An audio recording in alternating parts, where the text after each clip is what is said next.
Boa noite, galera. Estamos aqui com a segunda parte do episódio do nosso irmão MC Smith. Valeu, meu irmão. Prazer te ver. Valeu, meu compadre. Tamo junto. Sempre. E sempre lembrando, galera, todas as segundas e quinta-feira, 19 horas. Não percam, hein? Sempre episódios inéditos, sensacionais, episódios, assim, marcantes pra vocês.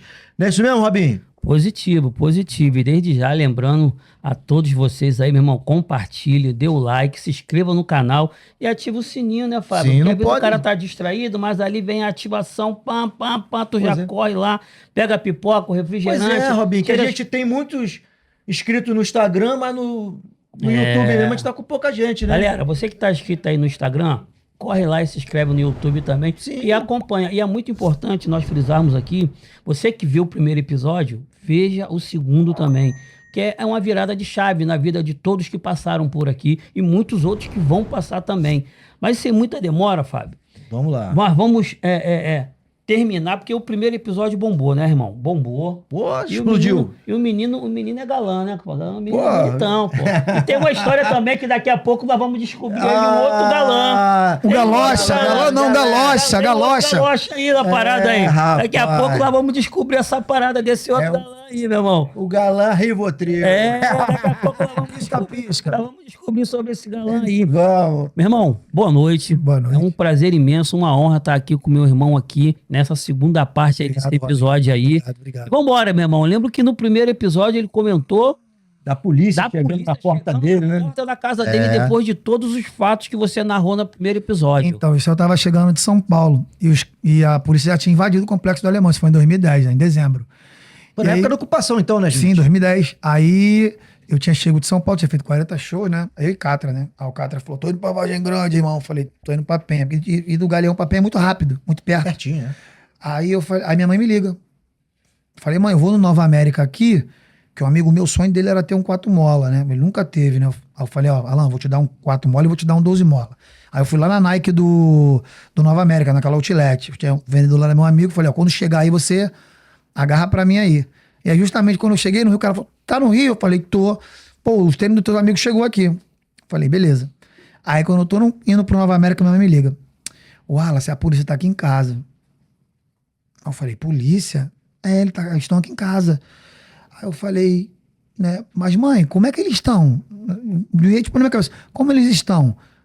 Cara, é uma blaze toda preta, toda suja, sem placa. Eu falei, já me veio a cena da vez que fui sequestrado, né? E eles estão com a farda rasgada.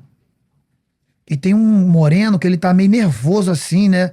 Falei, mas tá xingando vocês? Ele, não, ele tá só... Eu vejo que ele tá, tipo, nervoso. Aí eu falei, tô chegando aí. Aí chamei um advogado amigo meu pra ir comigo, né? Aí vamos lá. Aí quando eu chego em casa, eu falo, boa tarde, beleza? Tranquilo? Eles ficaram lá? Ficaram me esperando. Eu falei, fala pra eles que eu tô chegando aí. Só que com a minha experiência de hoje, se é naquele dia, com tudo que aconteceu, eu ligaria pro 90. Entendeu? Porque o que aconteceu foi totalmente errado. E naquela época, tu fazia muito show pra ganhar pouco dinheiro. Eu voltei de São Paulo, acho que foi com 20 mil reais. 20 mil reais. Né? E aí eu cheguei lá, né? Dei a bolsa pro meu pai. Aí estava meu pai, minha tia, um amigo meu, né? Acho que uma prima minha também estava em casa. A casa estava cheia. Aí os caras chegam assim, achando que eu era burro, né? Aí, não, porque a gente recebeu uma notícia de uma denúncia de sequestro. Eu falei, sequestro? Eu falei, vocês são Papa Chaca ou Papa Mike? Não, tinha Papa Mike. Eu falei, então tem uma coisa errada. Quem não era pra estar aqui não era a DAS, a divisão de sequestro, porque essas coisas que acontecem quando vem eles que já vêm direto. Falei, e pelo que eu sei, né, a DAS acabou com o sequestro no Rio de Janeiro. Então tudo que tem sequestro eles estão. Aí tinha um louro, né? Lembra, tem um cara com olho azulzão, o cara pegou pelo braço. Ah, tu é esperto, né? Tu é favelado esperto, né? Agarrou meu braço e foi me levando pra dentro da minha garagem. Cadê a Tux? Eu falei, tá na garagem. Que garagem? Onde eu guardo. Mas por que você quer saber da Tux? Foi comprado com meu dinheiro de show. E tal, e começou a falar, ó, o negócio é o seguinte, tá querendo dar uma desperta. A gente tem uma escuta tua, com Mica, com fulano, com Bertano. Eu falei, escuta minha? PM que escuta. Se liga. Falei, pra minha? Falei, cara, mas aí vocês têm a quebra de sigilo telefônico, expedido pelo Ministério e tal, vocês têm esse protocolo aí, eu quero ver, porque eu também quero saber dessa escuta, né? Acho melhor até ir pra delegacia pra poder resolver isso, né? Aí os caras olharam pro outro, começaram a rir, falou, pô, ele não tá entendendo. Aí os caras me levam lá no carro. Aí eu falei, ele fica do meu lado. Aí quando os caras me levam assim pra Blaze, o cara abre a Blaze. Lembro até hoje, tinha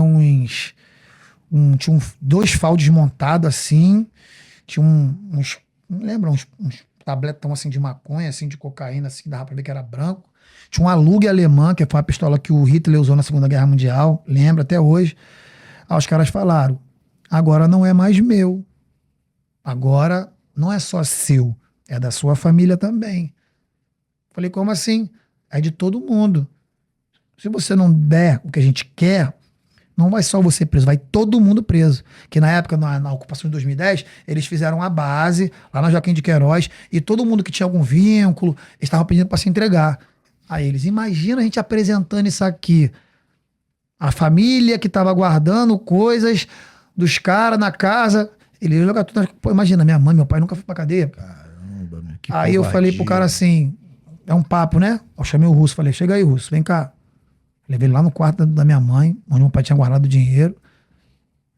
E eu acabei de chegar de São Paulo. Falei, ó, toma aqui, ó. Pra você. Falei, ó, vou dar um papo pro senhor. Se eu via até os caras no morro falando, a gente pequeno a gente ouvia, né?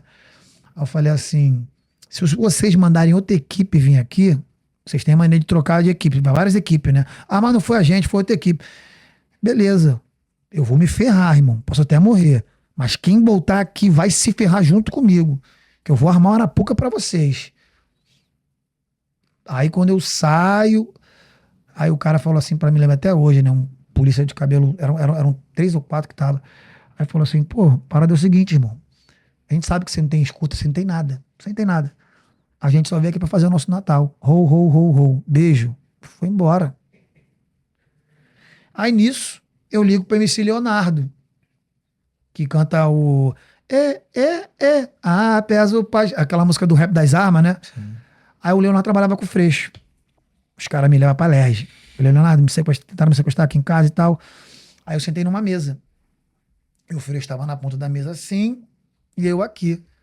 Só que o Freixo não estava preocupado comigo. Ele estava preocupado se tinha corpos no alemão. Até então é uma preocupação. Mas eu vi que aquela forma que ele estava falando não era preocupado com as pessoas serem tratadas como indigente. Aí eles conseguiram ter esse furo meio que de informação para ir lá e falar aqui, ó, nós estamos fazendo. Aí uma mulher da Anistia Internacional, assim, uma loura de olho azul, falou assim, gente, a gente tem que transferir ele imediatamente, trocar a identidade dele e botar ele pra Noruega. Eu falei, eu vou fazer o que lá, senhor? Eu vou vender bacalhau? Porque eles queriam me, tipo assim, achando que eu era uma pessoa que tava sofrendo perigo. O Leonardo entrou e falou, gente, isso acontece todo dia no Rio de Janeiro, extorsão. Enfim, aí beleza. Aí não deu em nada, eu fui pra casa, né? Tranquilo, de boa. Aí o Leonardo me liga, falou, ó, agora é sério. Falou, ó, vai sair uma bomba pra vocês aí, irmão.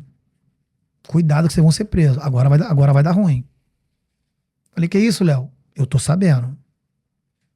Sabe que eu trabalho pro lado de cá, eu tô sabendo. Aí, beleza. Aí, no dia 14 de dezembro, essa parada foi no começo de dezembro. Eu era um cara muito organizado. Eu já tinha comprado minhas roupas, já tinha comprado tinha tudo guardado. Porque Natal e Ano Novo, pra mim, eu gosto muito, né? Pessoa em todo favelado, no final do ano, é botar uma roupa nova, né? Então, eu tirava aquilo ali como o epicentro do ano, né? O evento do ano. Aí ele fala comigo, só fica de olho. Aí no dia 14, o Adriano Imperador faz um futebol lá no Campo do Ordem. Dia 14 de dezembro. Alexandre Pires, Naldo. E eu nunca tive nada assim espiritual na minha vida, mas eu olhei pra minha mãe à noite e eu falei, mãe, eu tô sentindo que amanhã vai acontecer alguma coisa. Cala a boca, meu filho, vai repreender, você tá falando esse negócio aí. Falei, mãe, eu tô sentindo. Eu namorava com uma menina chamada Débora na época. E beleza, fui dormir. Aí eu fui, acordei, 6 horas da manhã, urinei, voltei pro banheiro, voltei pro quarto. Quando deu as 9 da manhã, eu tô na janela. Minha mãe, Wallace, a polícia. Falei, cara, a polícia de novo, cara, que isso? Falei, ó, irmão, não vou abrir a porta não. Não vou abrir a porta não. Tem mandado, se não tiver mandado, não vou abrir a porta não. Aí o cara falou, aqui tá falando com o comissário Mário, somos da DRCI, Delegacia de Crimes de Informática, Internet e tal. Aí o cara mandou por debaixo, quando eu olhei, eu abri. Aí beleza, os caras foram lá, né, pegaram tudo que era CD, DVD, foram levando, tem um computador meu que tinha comprado. Busca, então, né? Aí eu fiquei tranquilo. Busca e apreensão. Eu sempre fui um cara muito presepeiro, assim, muito engraçado, sempre um cara muito sarcástico. Aí eu sentei no sofá e o cara com o maior casão assim, né, bonitão, Ricardo, cara, gente fina. O cara falou, mano, se tu souber, irmão, que se meu filho souber que eu tô te prendendo, ele vai ter um troço. Falei, como assim prendendo? Você não vieram só prender? Não, você tá preso. Tá mandado de prisão mesmo. Eita. Não, você tá preso. Foi quando prenderam a gente, né? Prendeu uma galera. Falei, preso? É, você tá preso, amigo. Falei, ficar preso, amigo. Aí eu falei, posso tomar um banho? Eu falei assim, é esse palco que eu quero. Aí eu sempre fui um cara muito esperto, né? Falei, posso passar um gel? Posso botar uma roupa de basquete? Falei, mãe, liga a televisão que eu já é sucesso. Aí minha mãe começou a chorar, né? Aí meu pai, como viu os caras tentaram me sequestrar, então meu pai ficaram, pô, tu sabe onde o Max mora? Eu falei, pô, tu quer que eu dê onde é a casa do cara, irmão? Pô, vai um contato de vocês aí, a pena não tá aberta aí sem bandido? Vão lá e procura lá, que eu vou na casa do cara de blazer, irmão, tá maluco? Aí os caras falaram, pô, quer que eu te algeme? Os caras são muito tranquilos, né? Que é uma delegacia mais de boa, né? Quer que eu te algeme? Eu falei, eu quero, pode me algemar sim. Falei, me algema aí. Aí eu tava no banco da frente da Blaze, né? Blaze branca. Aí pegaram o Max, o Ticão e o Frank, a delegada pegou em Madureira. E o Didô não tava no Rio. Tava, acho que fazendo um show na Bahia, algum lugar. E eu tinha um policial lá da Penha, né? O Jandelso. Pô, um cara muito correto. O cara mora na comunidade até hoje. E ele era meu segurança pessoal. E aí, nisso, eu tô indo pra cidade da polícia, ali onde foi apresentado o Elias Maluco, ali no centro da cidade, ali onde é a chefia de polícia civil. Ah, na secretaria. Né? Isso. Aí, quem passa de moto? O Jandelso, uma Falco, ele tinha uma Falco preta. Aí eu gritei assim, aí, Jandelso, aqui, ó. Caraca, ele parou a moto assim, tipo assim, cara, que cara maluco, tá algemado. Bom, chegamos lá na chefia de polícia civil. Aí eu lembro, né, acho que isso era Alan Turnovski, que na época também. Aí começaram a falar. Aí apresentaram a gente voltou pra delegacia. Aí quando a delegada fala que a gente é preso federal, né? Meu pai tava do lado de fora. Eu nunca vi meu pai chorar, meu irmão. Meu pai é nordestino, negão, meu irmão. Nunca vi meu pai chorar, nunca. Né? E o meu pai desmontou. Aí o Ticão e o Max foi num carro, eu e o Frank fomos numa outra viatura da Civil. Fomos pra Polinter. Lá em a Polinter do Grajaú ali. Antiga 20DP, né? Fomos pra lá. E onde a gente chegava, a cadeia tremia, irmão. Vai tremer. Uma parada parava a cadeia. Aí o pai começou a chorar. Eu falei, meu pai tá chorando. Meu pai nunca foi no hospital, irmão. Meu pai é cara simples. Chamei meu pai pra ir na churrascaria uma vez, ele quase me bateu. Meu coroa é muito, muito zen, muito zen. Aí a gente chegamos na Polinter, aquela confusão toda, vagabundo gritando, carcereiro, tá um massacre, gritando. Aí tinha um coroa pequenininho, lourinho, alto lá. Tá olhando o quê, seu debochado? Tá pensando o quê? Aqui tu não é artista não, pô. Aqui tu é preso, porra. Aí eu tô na minha. Tá debochando da minha cara?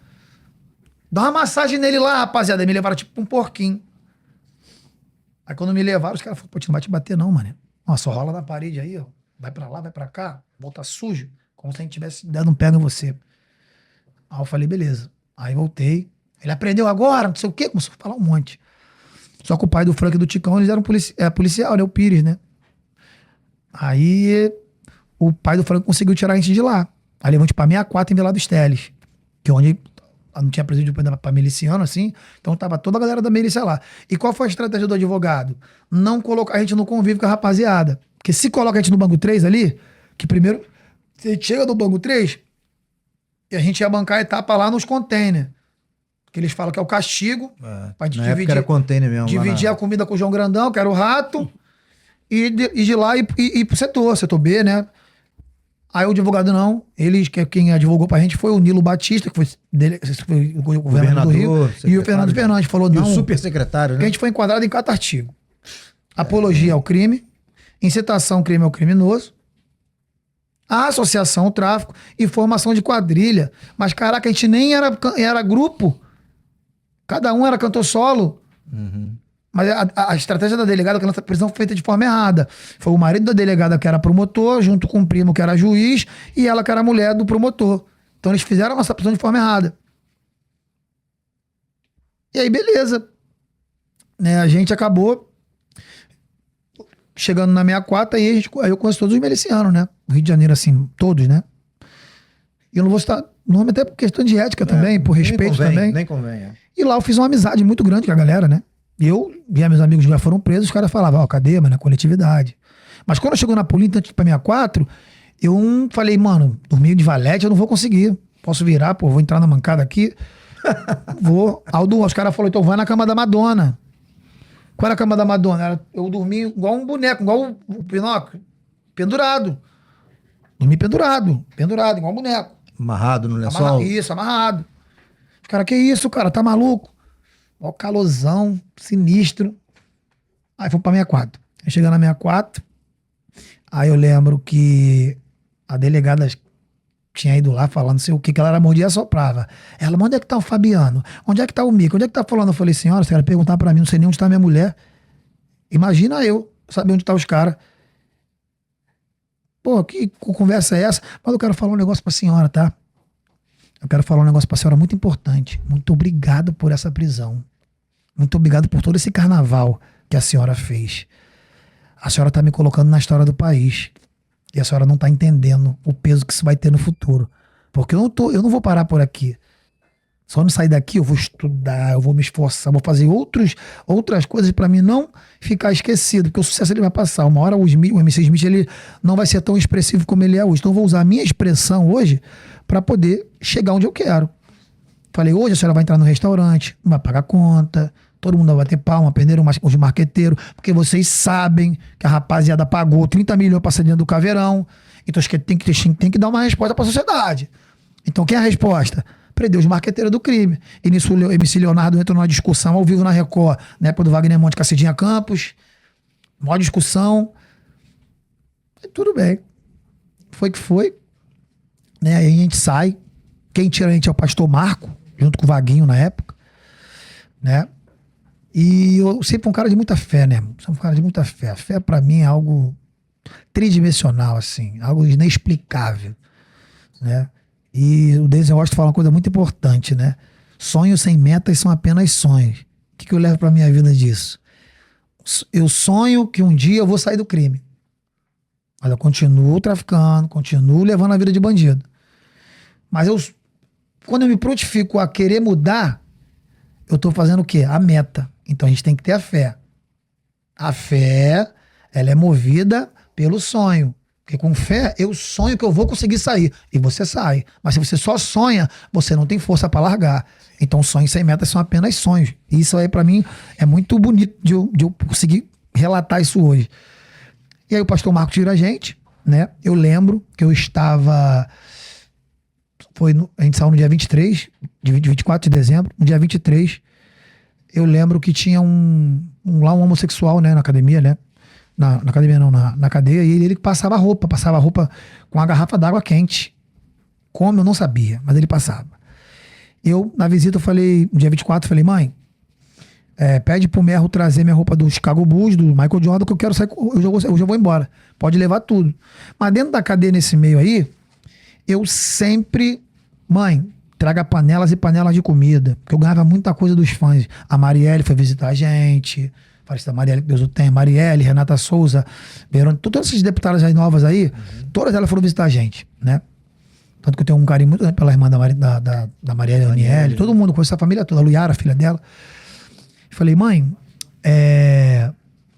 traz um panelão de macarrão com carne moída, ganha uns bolos aí e traz. Porque tinha muito cara lá que não tinha família visitando, né? Visita, né? Aí quando eu chegava, meu irmão, era pra todo mundo comer, irmão. Os caras ficavam de boca aberta. Os caras, caramba, cara, pô, você é muito legal. E às vezes eu nem comia assim, que eu não tinha muita cabeça assim, eu comia só o necessário mesmo. E eu era um cara que na cadeia tem as normas, né? Aí eu falei pros caras, pô, mano, não sou muito fã de parada de varrer, eu não tô com cabeça pra isso. Aí o cara falou, mano, como você é um cara que fortalece muito aqui o convívio, e o presidente da cadeia morava na minha cela. né? E ele era da milícia lá de Campo Grande, lá. Falou, pô, mané, vou te dar uma moral. O que você faz por nós aí, ó, ninguém faz. Você não precisa fazer nada não, valeu? Tamo junto. Só que a gente ficou numa cadeia que tinha churrasco, tinha televisão, tinha tudo. Tinha uma certa regalia, né, meu irmão? Entende? Era uma cadeia diferente. Né? Ficamos lá tranquilo. E aí eu fui na cela dia 23 de dezembro, de madrugada, de 23 para 24. Aí eu fui numa cela que só tinha pastores, a galera, uma sala evangélica. Aí eu falei pros caras assim, amigos, sei que vocês estão no momento de vocês, mas eu tenho fé. E eu acredito aqui, eu botei a mão na Bíblia assim, eu falei, ó, eu acredito que eu vou sair daqui amanhã. E vocês vão ver. Sério, irmão? Começamos, aí eu lá, todo mundo lá, oramos lá, entramos numa sintonia espiritual muito boa, dormi, aí teve a visita, Smith visitou, o moleque trouxe tudo que eu pedi, levou tudo embora, mas travesseiro, algumas coisas eu deixei lá pra rapaziada. Aí quando deu 10h40 da noite, eu falei assim, falei, corta meu cabelo aqui, que eu vou ficar bonitão. Falei, vou ficar bonitão hoje eu vou sair, hoje a rua me espera. E aí quando deu 10h40 da noite, tinha acabado de tomar banho, que eu saí assim pra uma parte assim. Aí os caras falaram, ó, os caras chegaram aí. Leonardo. Porque o que o delegado queria fazer? Queria que a gente ficasse Natal e Ano Novo na cadeia. Queria segurar vocês até passar. E aí, festas, aí né? a gente só ia sair depois das festas, quando o fórum reabrisse. Ela fez de sacanagem. É que tava no recesso, né? E hoje ela até trabalha com um amigo meu, que é árbitro de futebol, Lenilson, muito famoso aí no Rio de Janeiro. Hoje ele é policial civil, mas ele trabalha Adido, trabalha com ela. Eu falo, caraca, trabalha com a mulher que me prendeu, hein? Ele falou, caraca, e a delegada era muito bonita. Uma loura assim de olho azul, muito bonita. Aí ele fica acusando ele até hoje, né? Meu amigão, Lenilton. Aí o Leonardo chega. Aí o Leonardo falou, pô, vou dar uma notícia pra vocês. Vocês estão livres. Isso tava a maior comoção lá fora, a galera da igreja do Pastor Marco, Baguinha, aquela coisa toda. E ali, a minha mente, tipo, falei, cara, depois disso aqui, eu vou expandir mais as minhas ideias, eu não vou ficar cantando só na minha comunidade, eu vou começar em outras comunidades também, que, querendo ou não, é diferente da facção da minha comunidade, porque o favelado, ele cresce com uma ideologia, mas a gente evolui como ser humano, eu sempre fui um cara muito pra frente de mente, e aí dali eu fui fazer show na Vila Aliança, na época do matemático. Agora essa frase até hoje que o matemático falou assim, meu amigo, faz de conta que você tá no baile da sua comunidade. Tem pessoas que estão aqui no baile que nem acredita que você tá aqui. Nem acredita. Então pra mim isso é muito bonito. Faz de conta que tá no baile da Chatuba. Papo de bandido é crime, de MC é rap. Então faça o seu. Eu cantei as minhas músicas lá normais, né, cara? Tem MC que gosta de segurar arma, eu nunca gostei disso, ok? Porque isso queima o movimento. Pô, não adianta ficar botando camisinha, MC não é bandido, não adianta. Não adianta. Claro. Salsicha ou linguiça. Se eu quisesse ter separar as coisas. Se eu quisesse ter disposição, então eu entrava pro crime. Não ficava pagando de bandido como um montão faz na internet hoje aí. Os caras falam que é artista, mas é cigarro de maconha no ouvido, cabelo vermelho, é nós mesmo. É isso que os caras querem. Que a gente fale errado, que a gente não tenha conduta. Não, e pior, admite, nessa questão que até que você citou de falar errado, que nós vai, que nós é. Pô, e tem caras ali que a gente sabe que teve educação, que estudou, né, irmão? Pô, isso mas sabe quando fazer esse teatro aí? Nós somos produto do meio. Pô. E eu fui um cara, quando eu saí da prisão, eu já faço amizade com o Guti Fraga, que é o cara do Nós do Morro lá do Vidigal, que fez a Roberta Rodrigues, todo mundo, é um teatro. Eu fui investir na minha arte. E aí ele me deu a oportunidade, fiz teatro 3 anos, e aí surge, né, a oportunidade de eu fazer o filme alemão, né? Aí eu consegui tirar minha carteira de ator, que é o DRT, consegui tirar, depois eu fiz o Arcanjo, depois eu fiz o Contravenção, conta a história ali do Maninho ali e tal, né? E, cara, e a minha vida ela foi indo. E aí nisso, eu lembro que foi o Sérgio Cabral que mandou prender a gente, e aí o Denis Didi entra na minha vida. Foi o melhor empresário que eu tive, foi o Denis. E eu estourei uma música. Todo mundo conhece essa música, só apaixonado. Essa música era meio que uma putaria. O Denis conseguiu transformar ela na versão light em pop. Desculpa, ali foi minha guinada. É que foi. E eu já tinha gravado o filme alemão, então posso falar que 2014 e 15 foi o meu auge. Eu fui o número 1 no Brasil. Só posso falar pra você, em São Paulo eu fiquei número 1 12 anos. Vi Rian, vi Kevin, falecido Deus o tenha, vi Ig, todos esses moleques novinhos. Esses moleques novinhos começando a cantar. E antes não tinha funk de São Paulo, só tinha funk do Rio. Então eu fui a última geração do Rio a fazer sucesso em São Paulo. Depois os caras começaram a ter seus próprios Smith, seus próprios Frank, seus próprios Catras. Os caras fizeram o mercado deles lá. E... Tanto que teve pessoas até que foram morar lá, né? Sim, Cantores que eu foram morei morar lá, voltei Sim. agora. A Tati também, o Menor do A Chá. Tati foi a primeira mulher a ganhar muito dinheiro com foi a Tati. A Tati foi. Ah, todo mundo foi a Anitta. Não, foi a Tati. Ah, turnê internacional. Foi a Deise Tigresa, Deise Tigrona, aquela música da Injeção lá. Sim. Ela foi lá pra Europa com Dipos. A Anitta é outro papo. Só que o funk é diferente do samba. O samba, quanto mais velho você fica, mais respeito você tem. O funk, quanto mais velho você fica, pra ele você fica mais otário, você fica inválido. É injusto isso. Sim. Eu acho isso muito injusto. E aí o Denis faz a minha carreira acontecer. Aí eu consegui comprar um apartamento, consegui comprar uma Hilux na época, consegui ter uma vidinha legal. Não é comprar pra ostentar, mas você vale o que tem, então tu tem que chegar num lugar bem apresentável. Mudei minha vestimenta, aí eu malhava com um cara que era policial federal aposentado e um nerd lá, o Aqua e o Serginho. Os caras começaram a me falar sobre Confúcios, que era aquele cara lá da China lá. Confúcio. Confúcios, sei lá. Confúcios, sobre educação, respeitar pai e mãe. E ali eu fui começando a ler, começando a estudar. E teve uma vez que eu fui pra São Paulo, eu falo que foi o maior investimento que eu fiz na minha vida. Peguei 5 mil reais que eu tinha, comprei tudo de CD, DVD, filme. Os caras, cara, tu é maluco. Aí comprei filme do Bob Marley, documentário do Malcolm X, depois Pantera Negra, tudo. Mano, ali a minha mente abriu. E a pior coisa que você dá pro favelado, mano, é conhecimento. Quando tu dá conhecimento pra ele ganha o mundo. Verdade. Ele ganha o mundo. Conhecimento é poder, amigo. É poder. E ali minha mente abriu. Total. E ali eu fui crescendo. E aí eu comecei a fazer show em 15 anos, casamento, muitas formaturas de faculdade, que era espaço que só quem frequentava era a Bochecha, o Sapão, que conseguiu também se desvincular, todo mundo. E eu consegui entrar nessa parada. Aqui teve um dia que eu fui no baile da Favorita, né? Que era um baile muito renomado, de uma socialite. Eu cantei na festa da Copacabana Palace. E quem tava lá? Sérgio Cabral, Eduardo Paz. Eu falei, quero mandar um forte abraço aqui para o meu governador, amigo, Sérgio Cabral. Graças à sua prisão que você mandou me prender. Eu estou aqui hoje no Copacabana. Eu estou aqui cantando. Caraca, meu irmão, foi louco, né? Tava Ludmilla, Ivete Sangalo. Mano, tu não via uma pessoa que não era artista. Sim. Conheci o dono da Calvin Klein, que a mulher levou lá na época, lá, né? O dono, sei lá, o CEO, não lembro. E aí eu falei, pô, muito obrigado pela sua prisão, mas não assim, né, mas zoando, né, muito obrigado pela minha prisão, entendeu, graças a ela, eu consegui, voltar do deserto, aí consegui encontrar meu oásis, pra quem falou que no deserto só tem areia, você que pensa, basta você cavar o seu poço que uma hora você encontra água. Aí eu cantei, eu só quero ser feliz. Meu irmão, vi a cara dele que ele ficou tão sem graça, e a galera, rindo, Tony Garrido, Ivo Meirelles, André Gasparetti, né, essa rapaziada toda aí, então a galera falou, caraca, tu é muito sarcástico. E aí eu vou começando a ficar um cara um pouco chato pro funk. Chato. Porque quando você começa a falar, e mais a nova geração, que é digital, nossa época é analógica, né? Carta, revista, jornal. Hoje a galera é tudo na internet. Você vai no shopping, vê uma família no jantar, tu vê todo mundo assim, ó. As pessoas não se comunicam mais. As pessoas não dão mais bom dia, não falam. Por ali, ó. Gostou da comida? Isso. Gostei. E aí, o que você achou? Sei lá, ao invés de aproximar, ele distancia, né? Mas só que eles fizeram isso, mas eles não souberam o bem que também a internet fez. Que foi o quê? Tudo que eu aprendi, filho, não aprendi na escola. Falei, cara, eu quero estudar sobre a vida do Hitler.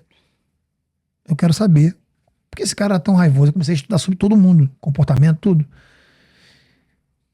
E aí eu começo a me tornar um cara muito brigão. Não é polêmico, é sempre um cara verdadeiro. Muito verdadeiro. Eu não sabia que eu tinha esse viés, assim, como se fosse... A minha mulher falava, né? Porra, Wallace, você não tem nada a ver com um artista. Eu sei um cara que você não é falso. Você não é um cara que gosta de noite. Você não gosta nunca gostei da noite. Canta até hoje porque é a minha fonte de renda, né? E você é um cara que não se mistura. E é muito acessível, é muito humilde. Não é que você tem que deixar de ser humilde, não. Mas o artista tem que ter a postura dele. Você não tem. E a mãe da minha filha falava, pô, você tem que largar isso, não é mais vida pra você não sei o quê, não sei o que lá. E eu fui levando até um dia. Falei, não, um dia eu vou ser igual o Michael Jackson, vou ser um cara, pô, estourado, reconhecido. Só que a sociedade já tinha me colocado um rótulo. Então, perdi muitos relacionamentos, muitos namoros, muitas oportunidades. E eu, na época do Denis, estouradão com filme na televisão, foi meu auge. As pessoas falavam assim, poxa, eu ligava pro escritório, o Denis até botava pra me ouvir. Poxa, gente, tudo bem? Quem tá falando aqui é a mãe da Mariana, da festa. A gente quer o nosso depósito de volta. Todo mundo tá falando que não vai pra festa, porque, poxa, o cantor que vai cantar, ele já foi preso. Isso vai... Cara, eu chorava, meu irmão. Então, assim, eu falei, caraca, quando eu saí da favela, que eu não tinha moral, quando eu achei que ia começar a cantar, a primeira polícia me bateu. Depois eu fui preso. Agora eu consigo conquistar, meu irmão. Poxa, uma liberdade, as pessoas ainda continuam me julgando, porra, por uma coisa... pré-julgamentos, né, cara? Coisa que eu nem fiz. E a sociedade é assim, meu irmão, ela julga muito. E bate pesado a sociedade. Sabe? Então, assim, isso foi mudando a minha mente. Só que minha mãe fala, você tinha que ser político. Você fala com todo mundo. Pô, se tu andar comigo na rua, cara, é coisa de louco, né? Assim, as pessoas param. Pô, em São Paulo, cara, eu ficava até sem graça. As pessoas começavam a chorar. O policial lá, meu irmão, começou a chorar quando me viu, mano. Não fui ver um jogo no Palmeiras lá, Bragantino e Palmeiras. Quando eu desci, os caras falaram, o Smith, quando eu apertei a mão do cara, o cara ficou até passou mal, mano. Fala, porra, sou teu fã, guarda a tua história e tal. Achei isso muito bonito. Só que eu tava começando a entender que, assim, o funk não era mais pra mim. Foi quando eu comecei a me posicionar politicamente falando. E aí, ano passado, veio aquele debate lá com a Mamãe Falei no Inteligência Limitada, que eu fui. Que eu comecei a falar sobre a prisão do Pose e do Oruan, né? E aí foi quando eu comecei a meter o pau no Felipe Ret no Leno. Eu vi esse debate lá. O que acontece? A molecada do trap vai me chamar de antipático. Eu também não tô nem aí, quero que vocês se danem também. Sou um cara que eu não tenho papo na língua. Só que eu nunca roubei música de ninguém, eu nunca pilantrei ninguém, eu nunca deixei de pagar meus funcionários. Então tu pode ver que eu falo de todo mundo, mas ninguém tem isso aqui pra falar de mim.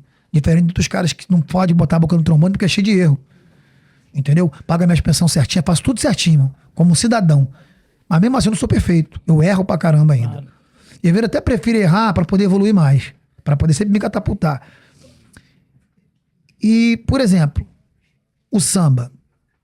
O samba começou na favela ali com Tia Ciata, Pixinguinha, esses caras todos. E aí foi na Monte Cartola, Nelson do Cavaquinho. E aí veio uns caras chamados Vinícius de Moraes, Tom Jobim, João Gilberto. E esses caras tudo iam pra favela.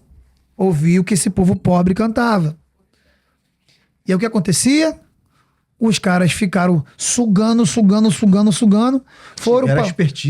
pra rua e criaram a bossa nova, que é o samba de playboy. E hoje no funk tem a mesma coisa. A gravadora pega os garotinhos bonitos, com rostinhos bonitos, lindos, lourinho, entendeu? Faz uma curadoria do que tá escutando na favela, do que tá ouvindo, pega um compositor desse aí de comunidade, dá um dinheirinho pra ele, o cara escreve uma letra pro moleque, o moleque estoura na mídia. Só que eu era de uma época que o Ciro Darlan pegava no nosso pé pra caramba. E os usuários de menor, na época das matinês, que nem tem mais, fala de novinho aí pra ver se eu não te prendo. A gente ia pra rádio, a gente não podia falar putaria na rádio. Tinha que fazer a versão light. Aí hoje eu vejo... duas versões das músicas. Aí eu vejo o Léo Santana na rádio, que putaria. Falo, nossa... Aí vejo o Léo Santana, novinha, vai no chão. Falei, caraca, quando a gente cantava, a gente era isso. Reprimido já. Então, o funk da favela, ele vai sempre ser diferente do funk comercial. Sempre vai ser. Mas os dois têm a mesma ideologia. Só que, por exemplo, tá no shopping. Então sou segurança. A madame entra com o cachorro. O cachorro vai mijar no meu pé, vai comer filé mignon. Ai, que fofinho. E tem uns vira-lata. Vira-lata é a mesma coisa do cachorro da madame. Mas por que eles não entram? Porque eles não têm um dono. Eles são da rua. Então o nosso tratamento como ser humano é a mesma coisa. Você vale o que você pesa. Pô. E outra. E por que às vezes muitas pessoas, né, muitos jovens iludidos preferem o crime? Não é pelo dinheiro. Porque as pessoas não te respeitam pelo dinheiro. É pelo poder e pelo mal que você pode causar. As pessoas te respeitam. Nem pelo dinheiro e pelo poder que você tem. É pelo mal que você pode causar. Pelo medo que você pode impor. Então, cara, eu prefiro ser amigo do rei do que ser inimigo do rei. Isso está no livro As 48 Leis do Poder, isso mostra muito sobre isso, né? E dali, cara, eu fui no podcast. Aí o Arthur falou, você foi muito bem, Mas você sabe que você não tá jogando na sua casa. As pessoas vão fazer uma porrada de corte aqui pra acabar com a tua imagem. Mas vou te falar uma coisa muito importante. Se amanhã mais de 22 YouTuber de direita começar a fazer react falando mal do seu debate, é que você foi bem. Falei, bem como assim? Deixa ele falar. Porque a direita, com o poder que tem financeiro, a televisão, sempre fez uma lavagem cerebral na boca do povo, ou aos olhares do povo com sensacionalismo, para mostrar pro povo uma coisa. Então eles vão cortar as tuas entrevistas, as tuas falas, para mostrar pro seu povo, que tá falando agora que você foi bem, falar que você não tá preparado para representar eles. Mas eu falei para eles, mas eu não caí na sua rede. Vocês caíram na minha rede. Como assim? Tu acha que você me envergonhou aqui? Falei, como é que eu ia conseguir entrar nesse podcast, que é o mais famoso do Brasil de debate político, só vai intelectual, que é o Inteligência Limitada do Vilela? Como é que eu consegui chamar a tua atenção? Eu tive que ir pra internet, mas a minha intenção não era nem essa. Mas quando o debate veio pra mim, todo mundo não vai. Eu falei, eu não tenho medo. Pô, apanhava de polícia pra caramba, tu acha que eu vou ter medo de comentário, de hater? Pelo contrário, eu vim pra cá pra apanhar, amigo. Eu vim pra cá pra perder hoje. Eu vim pra cá pra de extrema direita me conhecer, pra saber quem eu sou, pra eles lá no meu Instagram e falar mal de mim. Hoje eu tô saindo com muito... Pô, tô muito feliz de estar saindo daqui. Vou bancar tranquilão as críticas. Todo mundo falava pra minha sogra, né? Ah, você não tem vergonha não, porque o seu genro passou vergonha. Eu ficava rindo. Aí eu falei pra ele, o jogo vai mudar. E aí eu venho como um pré-candidato, deputado estadual pelo Partido Rede, né? Que é um partido ali de centro-esquerda ali, né? Mas eu sou um cara que eu não gosto de ficar nesse Flamengo e Vasco. Vocês foram da vida do crime e sabem muito bem o lado do policial e o lado do bandido. Vamos pensar aqui, historicamente falando. Desde do pós-guerra, desde a escravidão, né? Porque os caras... Tava até falando isso no almoço com alguns amigos, né? Até conversei isso com um Polegar e conversei com o Patrick. Eu estudei minha vida toda que a Princesa Isabel era uma rainha. Era uma mulher maravilhosa que libertou os pretos. Não libertou. Não libertou nada. Entendeu? Ela falou pros caras assim, ó, vamos libertar eles, mas vamos fazer eles saírem sem nada. Porque eles vão voltar pra cá, pedir pra trabalhar. Então o nego saiu sem educação, sem roupa, sem moradia, sem nada. Sem nada. Não podia votar, não podia estudar. Não tinha direito nenhum. Então, quando o povo lá tem que se locomover, a galera faz... Um minuto, o Smith. E uma coisa que nós aprendemos na escola, o que nos ensinaram era que a Princesa Isabel foi a Marte, foi uma libertadora, né, cara? Não. Nós sempre aprendemos isso. E hoje, a gente estudando profundamente a história, a gente vê que não é nada disso. Claro que não, porque... Na verdade, sofreram até pressão, né? O Império sofreu pressão da Inglaterra para libertar para fins comerciais também. Porque sabia que os negros, quando começassem a trabalhar, iam precisar comprar roupa. Que na época a Inglaterra era o maior fabricante têxtil do mundo. Sim, as rotas comerciais. Mas assim, aí agora você me entende, assim, o lance do racismo estrutural e tudo mais. Por exemplo, e também tinha uma questão naquela época, né? Que o Luiz Gama, que foi o primeiro advogado negro do Brasil, o Joaquim Nabuco, André Rebouças, esses caras todos eram os abolicionistas, eles brigavam pela liberdade, mas esse povo aí queria umas terras que não eram infrutíferas, então eles queriam jogar essas terras fora. E eles falavam assim, liberta os pretos dessa terra para o povo poder começar a fazer sua vida. Eles não deram, e fizeram isso. O que o povo voltou? A trabalhar. Só que hoje, no século XXI, que nós vivemos, nós somos escravos de novo. Só que hoje o chicote, ele não canta só no rabo do preto, ele canta no rabo de todo mundo. Por quê? Vou falar isso sempre. Hoje o nosso país, ele é separado. Nós somos escravos de ideologia. Tanto ela religiosa, política, partidária, até de time. Porque hoje, você está refém no tal do lugar de fala. Você não pode falar de preto que você não é preto. Você não pode falar do gay que você não é gay. Você não pode falar do cristão porque você não é cristão. Então a gente está refém disso. E isso pro governo é lindo, porque as pessoas pararam de venerar Deus. Ou quem é católico, ou quem é espírita, pararam de venerar seus santos, seus orixás, suas entidades, para idolatrar homens. E eles não entendem que esses mesmos homens foram os homens que crucificaram Deus. Porque Cristo era um radical.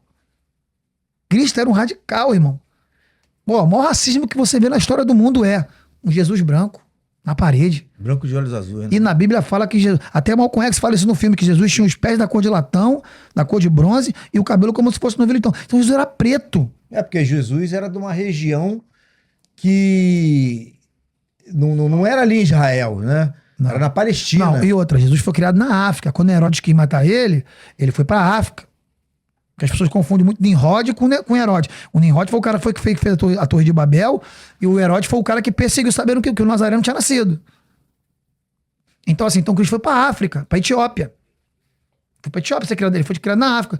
E eu sempre vi uma África branca em Hollywood.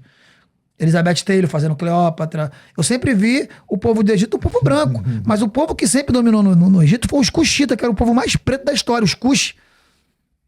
Então, quando tu vai começando a estudar, tu entende que não é benéfico para os governantes aqui no Brasil investirem na educação. E desculpa, amigo, é a direita, é a esquerda, é o centro. Para os caras não é interessante ver um favelado pensador. Os caras nunca vão investir na educação para no futuro não ter uma geração de pensadores. A falta de educação alimenta a ignorância. Eu falei isso, ou sempre falar isso. Eles preferem 130 jovens mortos toda semana, todo mês, para eles terem sempre o papel de falar que o primeiro investimento deles não tem que ser na educação, tem que ser na segurança. Verdade. 23 bilhões que os caras gastaram na segurança, 23 milhões, né? E tiraram verba da educação. Cortaram verba da educação. E aí você volta lá atrás, aí Darcy Ribeiro e Brizola falam qual o seu projeto para segurança pública, Brizola? Os CEPs. Educação. Educação. E lá no Japão. Para daqui a 30 anos. É o que ele falou, né? Ó, lá no Japão, o que os caras fizeram? Os caras acabaram com a primeira até a quarta série. O que eles fazem até a quarta série? Eles ensinam as pessoas a cuidar da casa, a limpar, a cozinhar, a ir na rua, a catar o papel. Então, assim, eles dão educação. Então, o Wilson das Neves dizia, o dia que o morro descer e não for carnaval, vai dar ruim. O que ele tá querendo dizer? Uma hora o povo vai acordar, amigo. Vai. Uma hora o povo vai acordar, mas isso insulta a minha inteligência. Eu ver pessoas parando de falar por causa de política. Na Bíblia fala, cara, maldito é o homem que confia no outro. O cara, eu confio no Lula, eu confio no Bolsonaro. Bota a tua mulher bonitinha, com baby dollzinho, peitinho aparecendo, pra dormir com ele. Tu não confia nele? Ele não vai pegar a tua mulher, teu presidente, né? Aí você vê esse negócio aí do Banco Master. Tá todo mundo na sacanagem. Nisso. Todo mundo. No mesmo balaio. Quem é amigo, quem não é amigo, quem é da direita, quem é da esquerda, tá todo mundo embolado. Tudo no mesmo balaio. Todo mundo. Todo mundo comeu. Televisão, tá todo mundo junto. Então é o que eu tô te falando, cara. Uma coisa, aí eu vou te dar um outro exemplo. Uma coisa é aquela tiazinha que vende bolo ali na porta da escola. É conhecidíssima no bairro. E aí o playboy vê que aquele bolo dela faz muito sucesso. Aí ele tenta comprar lá com o dinheiro. Vem trabalhar pra mim. Ela fala, não quero não, meu filho. Vou ficar por aqui mesmo. Quero ser empregado de ninguém não. Você é minha própria patroa. O cara com a influência faz a mesma coisa que os caras fizeram na Bossa Nova. Os caras contratam um boleiro profissional que não tem a mão da tia e começa a botar aquele bolo ruim em todos os mercados. A tia não tem essa condição, não tem essa parceria de merchandising, de publicidade, ou até mesmo de fazer o bolo dela chegar. Porque o brasileiro ainda é um país que trabalha para os outros. E aí ele faz aquele bolo chegar no mundo inteiro. Por quê? Porque industrializa. Então, hoje o trap, eu rodei tudo isso para falar. Felipe Ret, Leno, esses caras, não são de favela. Sim. Não são. Se eles falar para mim que eles são de favela, eles têm que me provar. Não são, irmão. E nada contra. Uma coisa é vocês querer falar que o Estado é isso, que o Estado é aquilo, e vocês mentem pro povo de vocês, porra. Só que, porra, foi justo que eu passei? Eu apanhei pra caramba, mano. Eu sofri igual um condenado. Pra hoje, não só eu, como vários MCs também sofreram também, que eu não posso só colocar eu, não. Né? Tô falando do meu sofrimento particular. Mas assim, esses caras todos sofreram. Pra hoje, esses caras aí tá jogando tudo que a gente construiu no ralo. Cara, eu ganhei uma proposta na época de 25 milhões pra pegar esse bagulho de bet aí, cara. Na época, meu filho falou, você é maluco, não sei o quê. Eu falei, isso vai dar ruim lá na frente. Vou fazer a mesma coisa que o bandido tá fazendo. O sangue vai estar na minha mão. Como assim? Aí eu vou te falar. Por quê? Muitos MCs não vão com a minha cara. Ninguém gosta de mim não, cara. No funk ninguém gosta de mim não, porque eu falo a verdade. Como é que eu vou falar que o Estado é sanguinário, que o Estado é opressor, que eu quero educação, se eu tô enganando meu povo? Porque nem o político corrupto, nem o policial assassino e corrupto, nem o traficante, ninguém vai chegar aos pés do cara que influencia a pessoa a se ferrar no Tigrinho. Porque eu tô ali sabendo que o cara vai se ferrar. Então, eu ganho com a desgraça dele. Essa porcaria é tão danoso como a cocaína, como o crack. Então, acontece. Eu ganho... os caras falam assim, eles trabalham por meta, eles ganham salário por mês. Entende?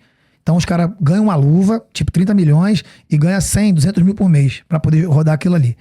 Aí o que os caras fazem? E muitos que ganharam esse dinheiro, Virgínia, essa rapaziada toda, eram com plataformas que não eram cadastradas. Plataformas fantasmas. Que tu jogava teu dinheiro ali, quando você ia ver, sumia tudo.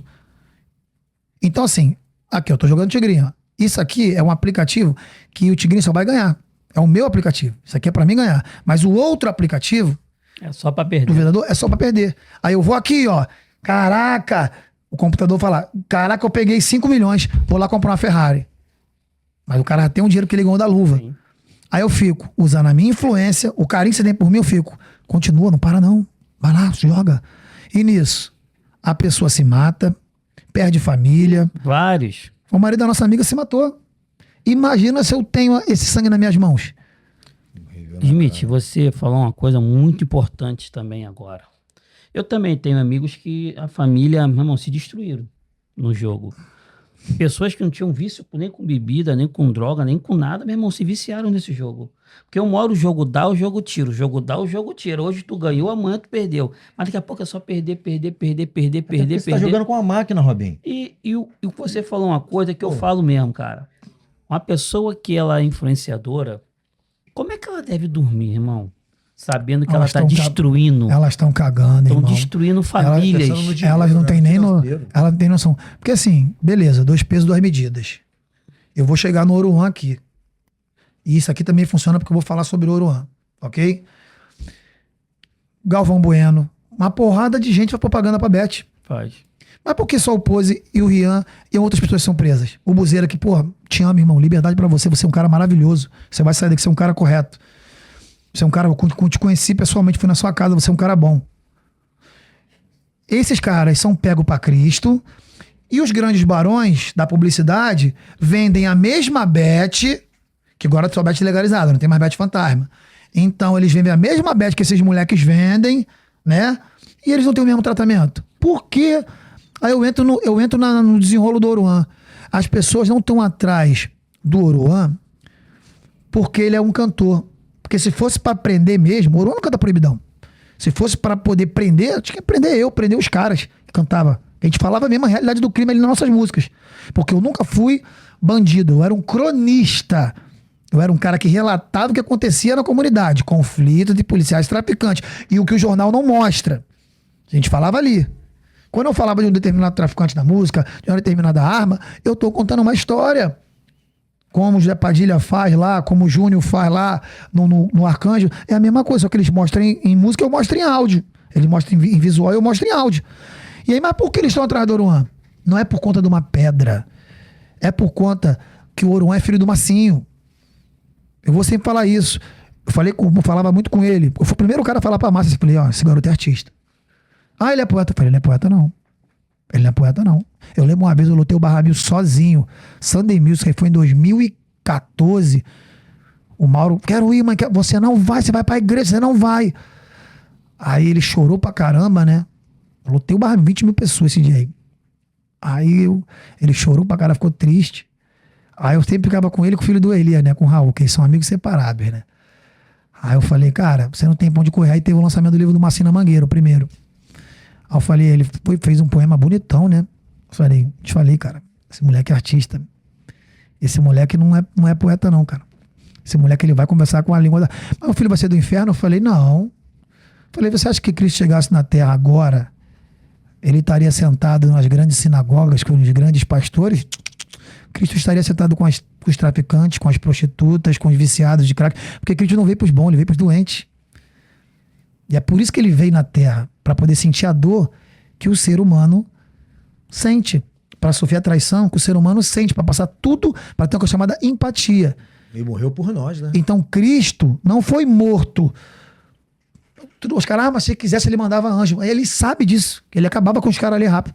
Mas quem mata Jesus é a estrutura religiosa e a estrutura política. Quando os fariseus vê Jesus chegando lá no tabernáculo, quebrando tudo, foi a única vez que Jesus apareceu irado, aqui no lugar de comércio, os caras foram lá e fizeram a cabeça lá da política, que era Roma, do Pilatos, Pôncio Pilatos. Ó, vai dar ruim pra gente. Por quê? Não tem nada a ver com isso, negócio de religião, não. Que era Carnafaum, esses caras aí, né? Que tem até uma passagem que um judeu chama ele pra ir num lugar que uma mulher tava endemoniada, e essa mulher andava igual porco, falava igual porco, e ela falou, quando ele foi tentar orar ela falou, engraçado, as suas orações não fazem nem efeito, seu infiel, seu adúltero. Aí ele, saiu de lá voado. Então eles foram lá, corrompidos, foram falar lá com o Pilatos, falou, ó, se a gente não pegar esse cara aqui, esse cara vai acabar com tudo. Realmente ele faz milagre, realmente ele é um Nazareno. Então a gente tem que jogar ele contra o povo. Jogar ele contra o próprio povo dele. Vai dar ruim, hein? Vai acabar, a gente vai acabar Roma também. Os caras foram, armaram, falam que ele era profano, herege, que ele não era o Deus. E aí ele conseguiu jogar o povo, que é a nossa população. Se Cristo volta hoje, ele é crucificado pelo Novamente, próprio povo. né? Jogaram Cristo. Aí os caras pegaram o pior preso. Vamos supor que é o Adolf Hitler. O Adolf Hitler. Lá preso. Aí o Pilatos ainda deu que a mulher dele teve um sonho, né? Ainda deu a opção. Vocês podem soltar ou os Nazarenos ou Hitler. A pessoa preferiu soltar o Hitler. Isso não foi aconteceu, tá? Que era Barrabás. Tentou soltar ele, soltou ele, mas não soltou Jesus.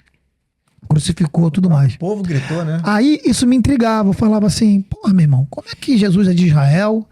Israel foi criado pós Segunda Guerra Mundial ali, com o acordo da Palestina e tudo mais. Mas por que a base de Jesus é em Roma? Aí eu vim entender que a morte de Jesus, os caras criaram o quê? Criaram um comércio. Então os caras saíram dali, levaram a doutrina de Jesus, aí que entra Calvino, entra o protestantismo ali, né, aqueles caras, Lutero, e ali várias igrejas foram criadas por um viés de um ser humano. Testemunho de Jeová, um cara saiu da Batista, outro cara fez a Batista, outro cara fez a Anglicana, outro cara fez a Luterana. Então cada igreja foi criada saindo da outra, né? e a religião... Uma igreja saiu, não gostou, montou, criou outra e foi assim. E a religião vem do latim, que significa religare, significa se conectar. Mas Cristo não pediu ninguém para seguir religião. Ele falou, ame ao próximo como a ti mesmo, e a minha sobre todas as coisas. Só que o ser humano, ele usa, porque muitos não sabem nada e poucos sabem muito. Isso fala no livro de Freud, Psicologia das Massas. Lê esse livro sobre um líder carismático e uma nação enganada seguindo esse livro. Entendeu, Fabinho? Então, assim, os caras fizeram tudo isso para quê? Por que o padre não casa? Que eles são os homens mais próximos de Deus. Não, o padre não casa, pensa comigo. Se o padre tiver uma mulher e ele tem um trabalho, se ele divorciar, ele tem que pagar, né? Dar metade do que ele tem para a mulher. E quem é que responde por ele? Ele no Vaticano. E a pessoa se o Vaticano fosse ter que dar 50% de cada padre que passou pelo hotel, de cada papa. E naquela época ainda tinha um problema. Teve os templários, que mataram muita gente em nome de Deus. Eles chegaram aqui no Brasil e tiraram os índios e os africanos, Dizimaram os índios. falando, ou você se converte pro cristianismo, ou você morre. Então, por que no candomblé não, Umbanda, porque o candomblé e a Umbanda, estudo muito sobre isso, são religiões de matrizes africanas, mas o candomblé e a Umbanda é brasileira. Mas o que eles cultuam... o candomblé é brasileiro? O candomblé e a Umbanda é brasileiro. O que eles cultuam é a ideologia, a linguagem iorubá. O candomblé fica 50% do Brasil, 50% Nigéria. Mas por que naquela época as pessoas hoje falam, vamos lá, Ogum, São Jorge, Santa Bárbara, vamos lá, os ciganos, vamos lá, Oxóssi, São Sebastião. Por quê? Porque os pretos não podiam entrar na igreja, e eles não podiam cultuar os orixás dele. Então eles pegavam o quê? Botava esse orixá aqui, como se fosse Oxóssi. Não, a gente está cultuando São Sebastião. A gente está cultuando, não, mas que nada, não é São Sebastião. O que está por trás ali é o... Então eles usavam essa estratégia para poder não perder a fé deles. Que loucura, né? Sério. E assim, o candomblé, e essa cultura iorubá, ela existe até antes de Cristo chegar na Terra. Porque tudo começa na África. E a Europa sempre fez o quê? Com o eurocentrismo. Eles dizimaram, mataram todos os africanos para levar tudo. Se pegar a Espanha, eles acabaram com a América, com os Incas, com os Maia, com os Astecas. Pegar aí Portugal. Porque hoje tu vê mais preto, Robinho, na rua, em situação de miséria, Sim. do que branco. Por conta disso, cara. Por quê? Porque tu é do português, é do espanhol, é do italiano. O meu filho, no passado, ele estudava na melhor escola de Guarulhos. E a minha ex-esposa, a minha sogra e meu sogro são negros, né? E eu falei pra eles assim, vocês sabem o que significa racismo estrutural? Aí eles olharam pra mim assim, Robinho. Vocês só querem ficar vendo Big Brother, Rede Globo. Aí a Stephanie, meu filho, falou assim, eu não, quem vê é eles. Falei, vou explicar pra senhora. A senhora tá vendo aqui, ó? Ali tem uma família de libaneses, japoneses, chineses, espanhóis, italianos, irlandeses. Qual é a única família preta que tem aqui a não ser a nossa? Eles olharam com o maior olhão arregalado. Aí minha sogra falou assim, mas aqui tem preto. Falei, tem. Servindo. E não sendo servido como nós estamos sendo. Tem um indígena lá, ó, guardando o carro dos bacana. Tem uma senhora assim, ó, na cafeteria, lá na parte da merenda, da cantina. Então, isso é o racismo estrutural, que é o quê? Eu vi uma foto, uma porrada de pessoas passando na faculdade, só branco do olho azul, e uma porção de pessoas passando na Conlube. Ah, mas, poxa, a Conlube é um trabalho digno, tem um tio que trabalha na Conlube, não é isso. Mas o que eu tô falando é o reflexo da sociedade. Não tem como, cara, você, por exemplo, querer que um garotinho que acorda todo dia pra vender peixe com o pai ter mais privilégio do que o filhinho do bacana que vai estudar, vai ter mucilão, vai ter o computador, vai pra Disney. E aquele moleque com 15 anos vem perde o pai com um tiro de mel dentro da cara. Uma bala perdida. E o filho tá curtindo e conhecendo outras culturas. Aquele garoto ali vai conseguir estudar. Não é que o favelado não tem o poder de chegar. Tem, claro que tem. Porque da nossa época pra hoje, já evoluiu um grão. Um grãozinho de areia já foi. Porque o poder público é nós. A minha época não tinha ar-condicionado. Eu catei muita xepa no Ceasa, peixe lá na Kels que eu pegava, que os peixinhos boca torta assim pra fritar, eu peguei. Lembro que eu carreguei muita lata d'água com a minha mãe, antes do Favela Bairro César Maia passar, que foi em 98, eu lembro, que fez rua lá no morro, indenizou as casas das pessoas. Então eu posso falar que eu sou prova viva disso. Então eu vivi todos os contrastes de tudo. Então não tem como a pessoa chegar na internet e falar que eu sou bandido, pô. Você não conhece minha vida, pô. Tu acha que a Polícia Civil, a Federal, ela é boba? Se eu tivesse vindo com alguma coisa, alguma escuta, eu tava preso, pô. E logo o cara sertão, o cara assim. Não, gente, eu tento fazer o correto. E hoje, quando você faz o correto, se torna diferente. Quando você dá um buquê de flor pra sua mulher, quando você trata bem a sua mulher, você se torna um cara... Não é diferente. É o que o homem tem que fazer. Vocês ficam batendo em mulher, matando em mulher. Vocês não entendem que vocês nasceram de uma. Eu tô aqui, cara, eu sou fruto de um estupro, irmão. Falo sempre isso. Mas não é por conta que eu sou fruto de um estupro que eu tenho que sair estuprando mulher por aí. Eu tenho que sair batendo em mulher por aí. Não é por aí. Não deu certo. Cada um segue sua vida. E outra, uma coisa é os caras que foram criminosos, porque naquela época eles não tinham opção. Eles eram excluídos da sociedade. Então eles não tinham pra onde correr. Naquela época o crime era uma opção. Hoje não. Hoje muitos querem entrar por sucesso. Por sucesso. E tu já pensou o teu filho olhar pra você e falar assim: meu pai é um assassino, matou minha mãe. Você não precisa ser bandido pra matar alguém, não, pô. Porque as pessoas acham que, às vezes, os bandidos que matam. Tem pessoa que é mais psicopata que o bandido. Aquele cara lá do Netflix, lá, o Demian, que era um psicopata que ele ficava com os caras, ele era homossexual, e os caras, quando falavam que ia embora, ele tinha medo, ele ia matar os caras. E botava os caras na geladeira. Branco, bonitão. Então aqui a gente vive uma guerra, mané. Assim, Fabinho, Robinho, de classe. Entendeu? É aqui, a pirâmide, porra. O Smith, você falou, tocou num ponto aí sobre a questão de um filho, né? Pensar, até às vezes até ouvir sobre essas coisas sobre o pai. Eu tenho um filho que sofre até hoje com isso, cara. Ele não é do Rio, é de Santa Catarina, e até hoje ele sofre com isso. Eu tô há 10 anos, longe de tudo, fora de tudo. Mas até hoje, Robinho, ele sofre com isso. As pessoas apontam um dedo pra ele, discriminam ele na escola. Ah, esse é o filho do bandido, é o filho lá do bandidão do Rio. Legal que tu falou. Aí eu falei isso no podcast que eu fui. Eu falei, tudo bem, vocês querem pegar no pé da Márcia, né? Da família lá do Massinho, né? Porque todo mundo sabe que o Massinho esse ano vem, a cadeia dele acaba. Vai. E ele agora, De Jesus, vai embora. ele pegou aí 380 dias. Dias de remissão por causa dos livros. E dos cursos. Os caras nunca bateram na família dele. Os caras estão batendo na família dele para poder mostrar e provar que ele ainda tem aquelas práticas ilícitas e não sei o que lá. Não tô defendendo nem A nem B, porque eu acho que mas se o cara sair e virar bandido, aí é o problema dele. Mas por lei, Ninguém pode ser condenado antes de ele tem. cometer nenhum erro. E fala, a lei, a pena ela não pode passar para a família do apenado, não pode. E aí, beleza. Então, por que as pessoas não dão o mesmo tratamento pro filho do Sérgio Cabral? Não dão o mesmo tratamento pro filho do Collor de Mello? Não dão o mesmo tratamento pros filhos do Lula, pros filhos do Bolsonaro, Do garotinho? Por que não dão? Pô, Então, só porque os caras são bandidos, né, a favela, porque a gente vive num coliseu, tá? Que a sociedade tá lá, os policiais, eles são os gladiadores e nós somos os camponeses. E os governantes ficam nessa, segurança. E o dia que você é policial, perceber que você tá numa guerra que não é sua, porque toda vez que a sociedade ou o governo quer conversar com a comunidade, eles sempre se comunicaram com a Secretaria de Segurança, não com a Secretaria de Urbanismo, com assistente social, com pavimentação, com escola.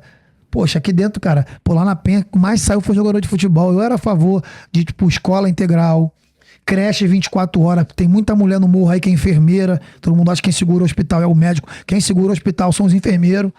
Então muita gente não tem com quem deixar o filho. A creche 24 horas seria maravilhoso. Sim. Entende? Pra mãe poder deixar o filho lá, poder trabalhar, poder sair. Então, caraca, mano, o favelado ele só se ferra. Desde Canudos pra cá, ele só se ferra. E, cara, sempre sendo massa de manobra. Desde o Tim Lopes. Vou falar, desde o Orlando jogador pra cá. Eu nunca vi os caras fazerem nada de cultura dentro da Penha. Os caras só tiraram, só mataram. Por isso que eu vou sempre ser fã do Brizola. O futuro tá na educação. Verdade. O futuro está na educação. Você, o Patrick, né, cara, o Polegar, o Fabinho, Robinho, e tem outros amigos também que conseguiram se libertar disso.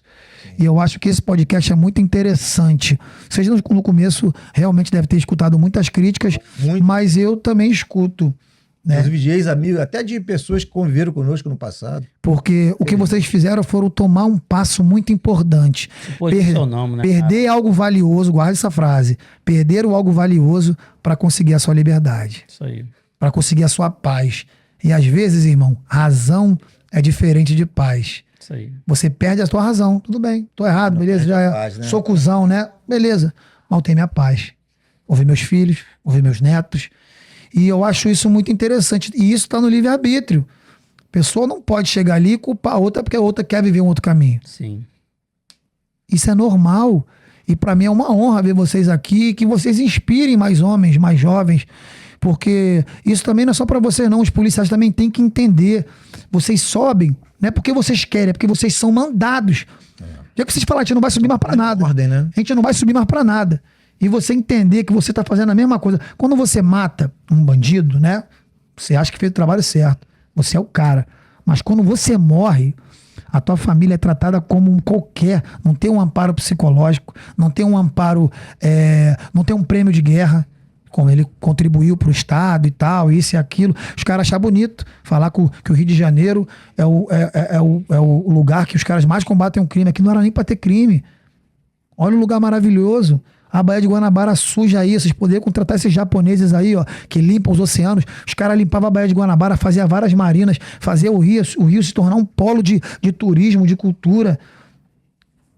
E os caras só investem em segurança pública, em helicóptero blindado. Aí os caras falando do Trump. Eu quero refrescar a mente de vocês ficar falando do Trump. Vocês sabem quem inseriram a droga no mundo? Foram os próprios americanos. Na Guerra do Vietnã, isso até contando no filme do Denzel Washington, o Gangsta, um cara chamado Frank Lucas, que foi criado por Bump Johnson, que foi um dos primeiros traficantes do Harlem, do Brooklyn, na época do Malcolm X, do Martin Luther King, ele morreu. Aí ficou o Frank Lucas, assumiu tudo. E ali estourou a Guerra do Vietnã. E eles iam lá no Vietnã, Bangkok, Tailândia, e pegavam o ópio. O ópio era o que criava a heroína. Só que os Panteras Negras eram um grupo muito forte e falava, por que mais irmãos negros combatendo uma guerra que não é nossa? Aí tem o filme também, Infiltrado na Clã. Sempre por falar isso. Eles pegam uma porção de pretos que não eram ali dos Panteras Negras e começaram lá. Vai lá e dá droga pra eles. Começam a militar, começam a estar junto com eles ali, porque eles eram um grupo impenetrável. E aí eles começaram a dar droga pros próprios Panteras Negras. Daqui a pouco, virou uma guerra biológica. Então, como todo mundo começou a se viciar. Portanto, que a mãe do Tupac, o pai do Tupac, todos eles eram... Não pai, mas a mãe se viciou em crack. Teve o Tupac dentro da cadeia e ela era uma Pantera Negra. Então, como é que os caras fizeram? Os caras foram, colocaram a droga no mundo. O filho do Pablo Escobar até fala que eles não contaram a história correta, que ele falou que quem trazia a cocaína para Nova York era o Frank Sinatra. Frank Sinatra que trazia cocaína para dentro de Nova York, porque eles tinham um representante em cada estado. Califórnia era um. Então, assim, eles sempre colocaram a América Latina. Ó, era para ser tudo uma coisa só.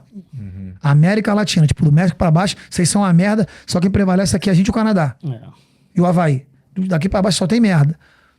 Eu entendo. Que era pra ser uma moeda só, que era pra ser o dólar. Aqui era pra ter tipo o metrô que tem na Europa, que você sai do Brasil, vai pra Argentina, não tem. Então os caras sempre trataram isso. Aí agora os caras, aí nos anos 80, a epidemia do crack, da cocaína estourou. Aí os caras quiseram trazer o Pablo Escobar para as prisões americanas, e aí fica esses caras defendendo os Estados Unidos, e foram eles mesmos que colocaram as drogas no mundo. E agora, vamos combater o narcoterrorismo. Smith, quem são os maiores vendedores de tudo que seja ilícito no mundo? Arma, droga. É a CIA, pô. Então... Você sabe o que mata mais no Brasil? Não é o crime. Não é os conflitos de policiais e traficantes. O que mata mais no Brasil são os alimentos ultraprocessados. Mata mais de 80 mil pessoas todo o ano. E o alimento ultraprocessado está na mão do cara que é da direita, está na mão do pastor, está na mão do padre, está na mão do macumbeiro, está na mão do bandido, na mão do polícia, está na mão de todo mundo.